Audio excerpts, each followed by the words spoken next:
One, and we're live. Good morning, good afternoon, good evening, Fabulites. This is Angela, and I have got questions for you. What opens with Trick and Trina on the radio promoting Trick and Trina's backyard barbecue, and what closes with everybody on the cast at Trick and Trina's backyard barbecue resolving all of the issues, since this is the season finale. Maybe not resolving, but shutting down the show, since this is the season finale. If you guessed or saw on the little thumbnail title thing, Love and Hip Hop Miami Season 1 Episode 10, what's the title? We gonna call it finale for now. I looked it up last night, couldn't find it. Looked it up this morning. It's still just saying, on my Wikipedia thing, it's still saying, what is it? Season 10? It's still saying episode 10. But anyway, I'm Angela. The channel is Be Fabulous You. Thank you so much for clicking on the video or joining us live and sticking around to see how we get from opening to closing. Let us proceed. Okay, so I know I'm not at the end yet, but I like this show. So I don't know. And then I was reading an article talking about Love and Hip Hop, the franchise, as it relates to things that are happening in various communities. For example, I guess on another franchise, on another one that I don't watch, maybe New York, one of the young men talked about the fact that his mother had sent him away for conversion therapy, and he was given hormones and like all of this other stuff because he was gay, and she wanted to, they wanted to pray and drug and, beat the gay away or whatever. And I think his mother didn't know, and it came, they talked about it on the show. But the article was talking about how certain issues that aren't discussed, certain issues get airtime. So I just thought that was kind of an interesting perspective. So maybe I'll have a whole new take on Love and Hip Hop. We'll see. But I did enjoy, this season for what it was. So we're at the radio station. Trina and Trick are, they're being guests, and the person is asking if they've ever had sex, and they say they've never smashed each other, but they've smashed each other's friends. It's been a long time since they've been together working, and that, everybody who want to come who want to buy the TNT album, everybody want to buy the TNT album. Who want to come to Trick and Trina's backyard barbecue, everybody want to come to Trick and Trina's backyard barbecue. And that's why we're here on the radio, to promote it. Come on out. Now, what I wanted to know, my mother said, and she found out that when she was in Africa, that the rich people in the community in South Africa, where, where she encountered, where they would have parties for the community. And she said that's what this looked like to her. And I'm like, I'm seeing people with 2 or 3 takeout containers. I'm like, did they pay for that food? Is it like a fair that they set up and you go and you pay? Or is it just like, hey, like if you was at my backyard barbecue, help yourself? I was just kind of like really curious about that whole thing. Like, how did it work? How does it work? But she said, Mama Ivy said that her sense or her experience or whatever, did she go to one? I don't know. Is that they, it's just like it's laid out. Like if it was in your, did I say that? I'm being redundant. Okay, but anyway, because I was kind of like, free food? Although, what would I really get there? I get corn, but then I'd be like, is this corn organic? I'm not eating this corn. So I just go and laugh and dance and have a good time and probably bring my own food. All right. So, we see somebody talking about Joy after, I don't know if this, or maybe this is Trick and Trina talking about Joy, and Trina is letting Trick know that, Joy is dating, but, and Trina is letting Trick know that Joy is dating. She's happy. It's a good thing that he's moving forward with the divorce, because I think that he has been the holdup. And Trick is like, Joy is dating because I'm letting her date, because I want her to know how bum all of the rest of these MFers out here are, and how wonderful and great she has it with me. He's basically letting her date so that she can be miserable and then come and beg to be with him on his terms, whatever terms he demands. It's not right. It's not right, Trick Daddy. Zaddy Trick. Let it go, baby. Let it go. Let her go. Let her go. So you can, welcome, yeah. And Trina is like, now you done had the divorce party. You invited her to the divorce party. She's happy, you happy. Let's all just move on. And Trick is like, she happy? I had no intention of her being happy without me. There will be no divorce. Basically, that's what I heard him say. Petty. Okay, so then we're at a meeting of Pretty Ricky, and it looks like Pleasure P is on one side and everybody else is on the other side, like literally. So I don't know. I guess he's like the leader of the group. I'm not really familiar with their music that I'm aware of, so I don't really know how it works. But anyway, it's staged so that it's like him on one side and then 3 or 4 other dudes on the other side. And I was not paying close attention, but apparently somebody had took off their pants during a show and threw them out into the audience. And so Pleasure P is trying to, kind of get that, get that in line. We can't be throwing our pants in the audience during a show now.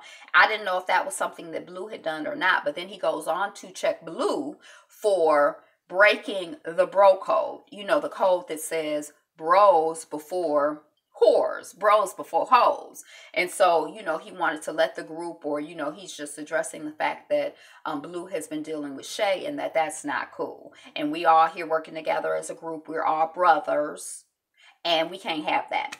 Okay, so then I was really, really surprised. The next scene was a Santeria offering to Yemaya.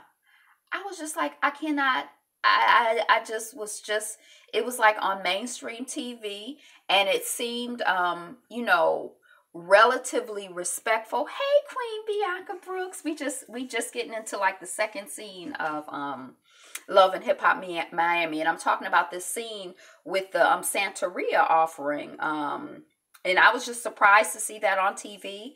I was just like, wow. I just, again, it kind of talks to the Love and Hip Hop franchise bringing things to mainstream TV that are a part of the Black and Brown community, or Black and Brown communities that, don't get airing, I guess. So it was just kind of like, I was shocked. So Gunplay apparently is a practitioner.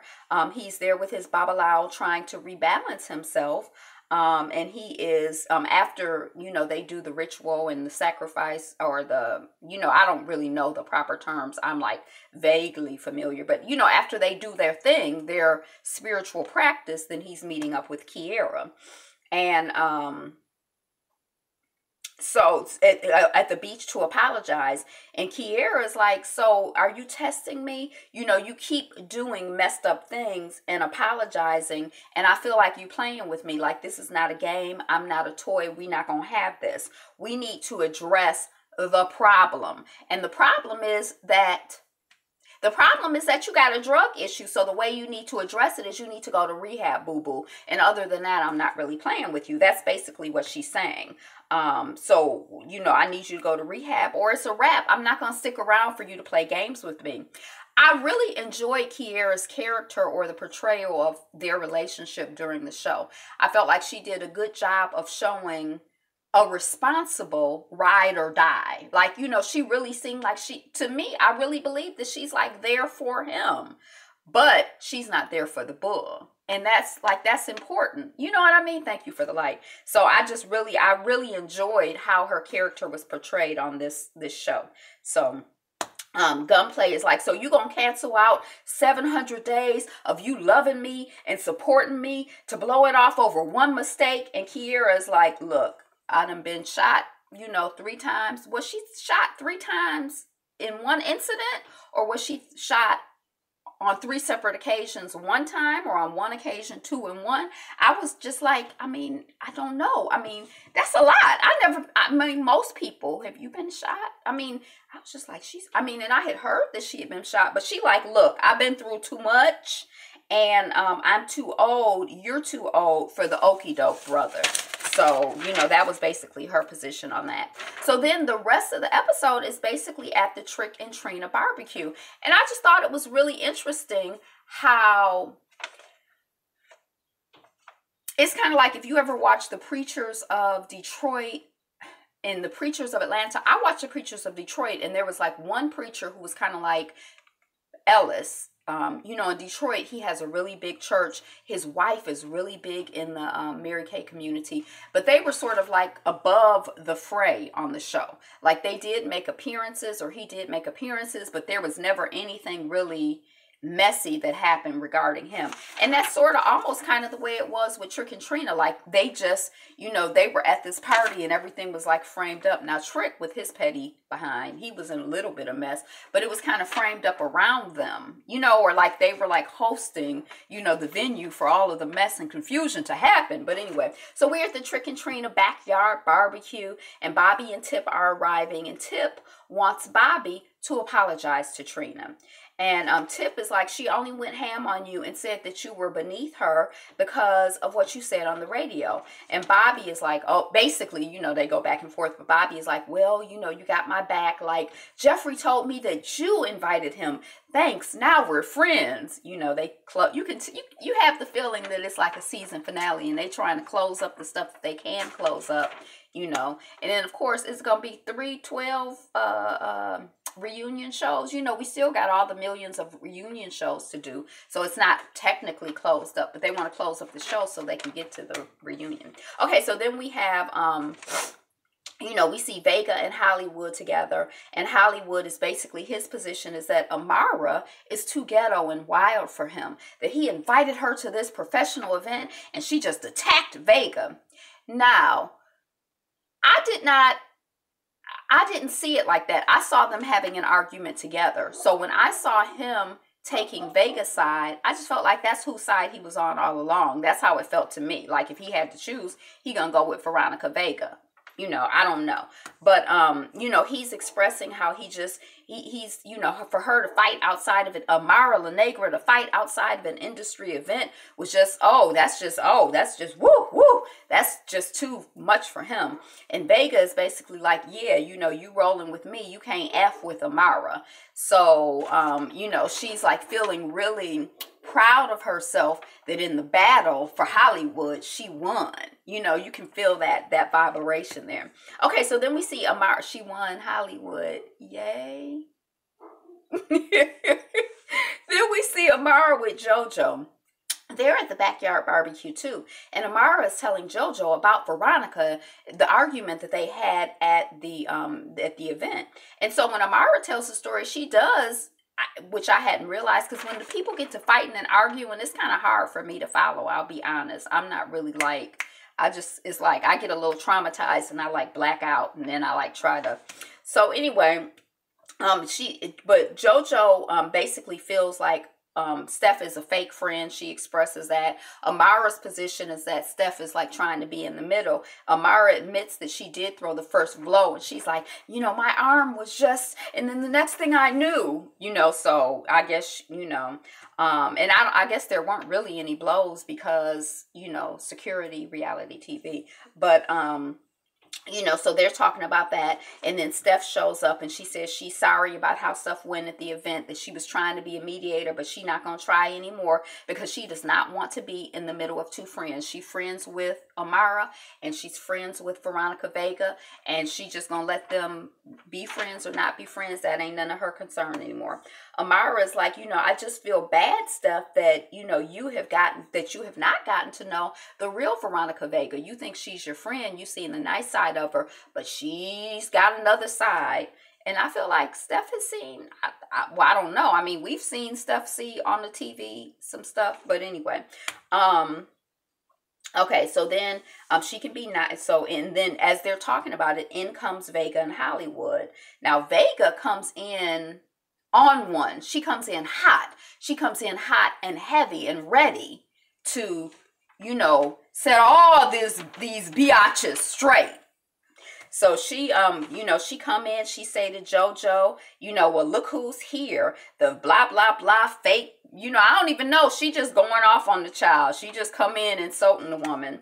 Insult, biatch, blah, blah, blah, blah, blah. And I'm kind of like, well, so does young Hollywood think that this is professional, or since it's a backyard barbecue, anything goes? Because it just seemed kind of like really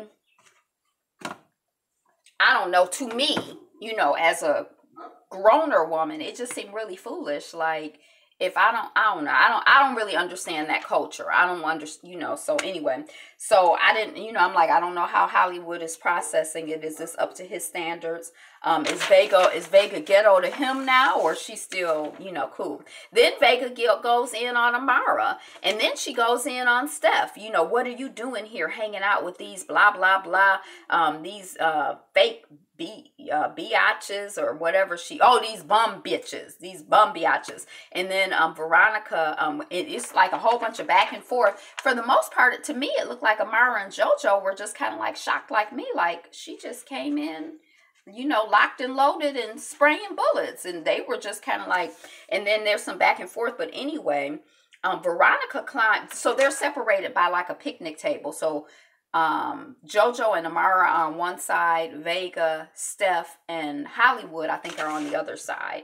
And Veronica ends up jumping up on the table, and, you know, security has to restrain her because she's really, really upset, and she was going to kill them if security hadn't restrained her.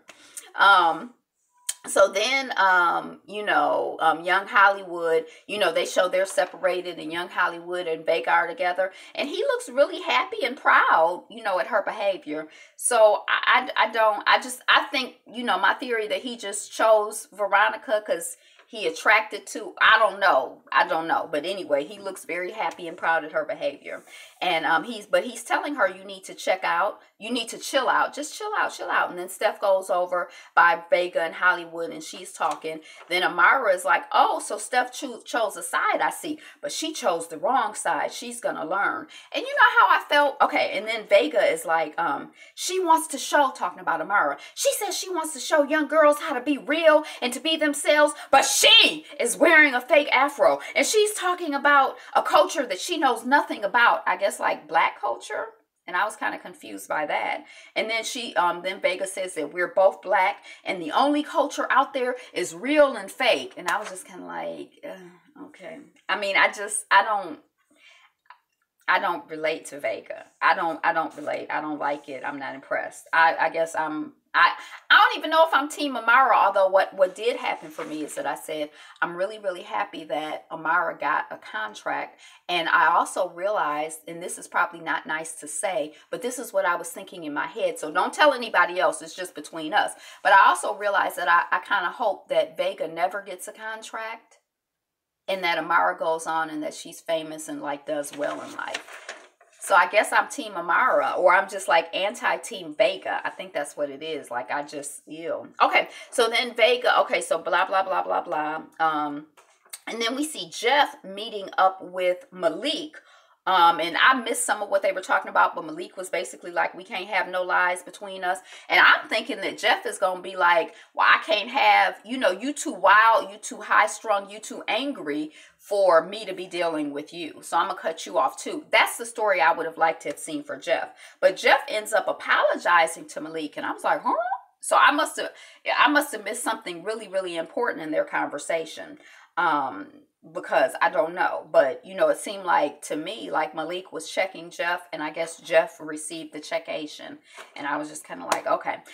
So then we see, and I don't know, is it because he has money? I don't understand. Okay, so then we see Tip taking Bobby to Trina, and he's stalling and like, I don't want to go, and Tip is like, you know, shut up and be brave, and then, you know, go into the trailer, and then, you know, she says to Trina, once they get to the trailer, you know, you got to fix this, just your cousin, whatever. Trina is like, you know, to Bobby Lightskin, she like, you know, stop talking about me. Keep my name out of your mouth. Don't be trying to come up mentioning me, trying to create drama with me. I don't want no part of it. I'm not interested in it. Bobby is like, accept my apology. Trina is like, I do accept your apology, but watch your mouth and watch me work. Because even though you did a good show, I'm about to show you how it's really done. So, you know, I guess they're made up. Then we see Joy, and she's saying, you know, Trick is nice to me one day, and then the next day he won't give me a divorce. And then Trick is like, I changed my mind, And because you in a hurry now or something, he say. I'm like, hadn't they been separated for like 5 or 20 years, 4 years, 5 years? I don't understand what the hurry is for her to, I mean, that's a long time, especially because she is a young woman. Now, I'm separated. I'm not trying to say I'm old, but it's like, if this child wanted to date, if I wanted to date, I would have aggressively like gotten a divorce. But I mean, or when it's time for me, but this child is young. She want to date. She want to go on with her life, or young, old, whatever. She want to date and she want to go on with her life. That's how I feel. Okay. So then, Joy is like, you know, when is it going to be over? And Trick is like, I'm not happy and you won't be happy. Now, see, that's some, controlling, that's the mindset of people who beat people, you know, like that's like some controlling, crazy, you know, foolishness. We need to, you know, prayers, you need to get counseling, Trick. We sending out prayers and love, because that's not healthy. Okay, so then we see Malik and Jeff on the street, and Malik sees Bobby and he wants to confront Bobby and get it over with or whatever. And Jeff is kind of standing back when Malik goes to confront Bobby. And I guess Malik's perspective is like, I give Jeffrey everything. You can't. I'm rich. You're poor. I'm a masculine man and you're, you know, feminine. I don't really know, but he like real like high strung and upset about it. And Bobby is, you know, going, you know, back and forth like, well, he was with me, he was supporting me at my event, and you know, all of that stuff. They're separated by a car. I noticed on this show, like on one scene, this is like a few episodes back, when Chinese Nikki and Kitty met up with Shay and maybe Dawn, that they were separated by, it was like a little you know, like this partition thing, like a park, like it was kind of thin, but they were separated. So I guess the production told them, do not cross the line. And then we see that the children today at the picnic, last night at the picnic, they were separated by a picnic table. So they probably told them, you know, once you start getting on the table, then security is going to get you down. And now in this scene, these men are separated by a car. So, you know, you got to climb up over the car. That gives security enough time, you know, for it to look like, I'm coming over this car to get you, wah! But you can like stop it before it, you know. So, or security, not you, but security can stop it. So Malik, you know, so they kind of like get into it, or, you know, they going back and forth, and Bobby is, you know, not backing down. He being Bobby. And, you know, then Malik, and so, you know, Bobby tried to jump on the car. Malik tried to jump on the car. I don't even remember who jumped at who. That's probably important, but I don't care. But anyway, then Malik and Jeffrey leave, and I'm kind of like, I don't like Malik's character. I don't know him as a person, but he just seems very high-strung and volatile. He seems like he needs counseling and anger management. And I have no idea why Jeff wants to be bothered, because I really don't want to be bothered. And so I just feel like Jeff should not be bothered. And I'm not trying to say that Jeff is perfect, because I know people feel like, well, since Jeff was cheating with this person, he deserves everything he gets. But I just kind of feel like, yuck. That's how I feel like. I'm like, yuck. Okay, so then we see Pleasure P and Joy connecting, and they're talking about Trick, and Pleasure P is like, well, I kind of understand. Hello, Rowdy Chica 59. And Pleasure P is like, well, I kind of understand, because, you know, you's a beautiful woman and you be hard to let go of, or whatever. Thank you for the like. And then, you know, Dawn comes. And I like her glasses too. They were like sparkly on the inside. Woo, they were cute. Okay, and so then in comes Shay, and she's like, hey, friend. I guess she's saying that to Dawn. Hey, ex-lover. She's saying that to Pleasure P. And then, hey, snitch. She's saying that to Joy. And then she says that she suspected that Pleasure P and Joy have been smashing. Shay looked really pretty to me in that scene. I don't know. I couldn't really quite, it was so much going on, I couldn't quite piece together what it was. But in some of the scenes, she doesn't look, yeah, we understood, girl. In some of the scenes, she doesn't look, I don't know, she doesn't look fresh and young or something. It's not like a complimentary look to me. Like, I think she's an attractive young woman, but some of the scenes I just don't think showcase her beauty well. But anyway, I thought she was really looked pretty to me. Okay, so she's like, I'm glad we finally met. This is Shay talking to Joy. You know, because, you know, you've been dealing with my ex, and, you know, and my ex wanted to keep us apart, but we finally met. And then, you know, Joy is basically like, you know, you too deep. And then, you know, it's like, it's not that serious, girl. Basically, it's Joy like, you know, we cool, but it's not that serious. And then they're arguing. I can't really remember all of the, you know, what they were arguing about, but I guess Shay is like, you know, don't tell anybody anything about me, like, keep my name out your mouth. And the girl Joy is like, I can't tell my friend that I saw his girlfriend with somebody else, and we were broken up at the time, and all of this, you know. I mean, I would just be like, well, that's his friend. She saw me, she wants to say something. Like, I don't understand why that's a snitch. But anyway, I guess I'm not out on these streets, so I don't understand the culture and the rules. So they're arguing, and Shay is, you know, right, we said she don't want her to have her name in her mouth. And then, you know, Shay, you know, they argument, and Shay leaves. Did they fight? I don't know. And then P apologizes to Joy, and then Joy is chasing after Shay. And then I guess she gets stopped by security, and Shay is like, you're not fast enough, huh? And then Shay Shay asks Dawn, does Trick know what his wife has been doing there in the car now? Does Trick know what his wife has been doing out here on these streets hoeing with P? Basically, that seems to be like what she's trying. That's the argument that she seems to be trying to advance to me. I can't stay, but I just want to stick my head in and say, hello, Black Love. Hey, what's up? I'm going to do the other one in a couple hours, probably in about an hour or so. Notes on the news feed. Okay, so Dawn is like, well, I don't think Trick knows that they are that close. And I was kind of like confused, because I'm like, Shay didn't seem to be cheating to me with Pleasure P, at least the way it was edited. It didn't seem like Pleasure P was cheating with Gabby, at least the way it was edited. It seemed like he was trying to entertain the idea. Peace out. It seemed like he was trying to entertain the idea of whether to be with Gabby or not. But it didn't seem like he was cheating with her. And I don't believe that Joy and Trick, they've been separated for 29 million years. So I don't even understand why who she's dealing with or not dealing with is... It's not like they married and she's cheating. I didn't really understand what they were saying. And then I don't really think that Joy and Pleasure P are in a relationship. So I don't know. Okay, so we see Trina and Trick performing. And then Trick in his interview. I don't know what he said in his interview.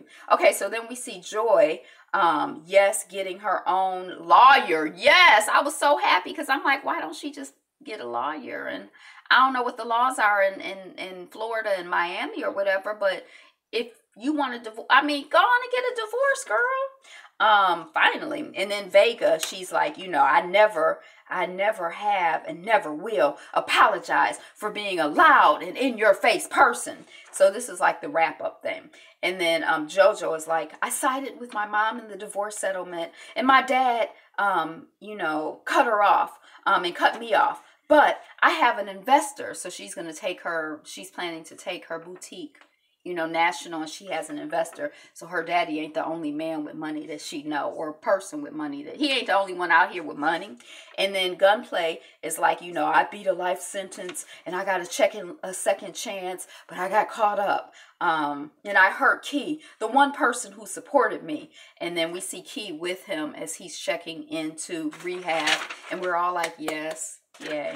I thought that was positive, you know, to show, you know, the struggles. And, you know, they go, you know, when you go in and out, it's not like you go to rehab and then you rehab. People slip and they slide, and, you know. Then we see Pleasure P, and he's still with Pretty Ricky. He said it was the best and the wisest and the worst decision that he's made. They fight like brothers because they are brothers. And then we see Shay, and she's like, she got a new beginning in Miami. It wasn't the new beginning that she thought she was gonna be. But now that she's here, even though it wasn't what she's expected, she started living for her. I wish she would get some therapy. I wish she would, because she's just, it's not an attractive edit. Now, that might not be how she is, but all of this fighting and arguing and mad at everybody for everything, it's not cute. And then Prince, he started he said he started his ascent to be the king of South Beach. And so I guess he's already the king of South Beach, according to him. And let it be known and let it be set in stone. So that's all he had to say. Then Bobby, he's like, you know, I'm over the top. I'm full of drama. But I did learn that there are consequences to my actions. You know, I lost the man I love. But me and Trina are in a good place. And then we see Amara. She's like, it's been a roller coaster ride. I could have quit and hid, but I'm stronger for the little girls like me. And we'll get to the top. I will get to the top and be true to me. Afro and all. And yeah, I don't feel like it's anything wrong with wearing like an Afro weave or any kind of weave. But I think it makes sense if you got nappy hair to wear a nappy hair weave. If you're gonna wear a weave, I mean, it's like or the wig or whatever. Like, what is the issue? But anyway, I've been talking about this mess and foolishness for 30 minutes now. So that's all I got. Thank you for coming in. We're working on 1,000 subscribers. So please like, comment, share, subscribe. All of that helps to build the channel. Be fabulous. You today is the best day ever. I will be back with notes on the news feed. So be you until I see you again, or until we see each other again, until we meet in the next video. Be you. Be fabulous. Be fabulous you. Peace. Be you. Be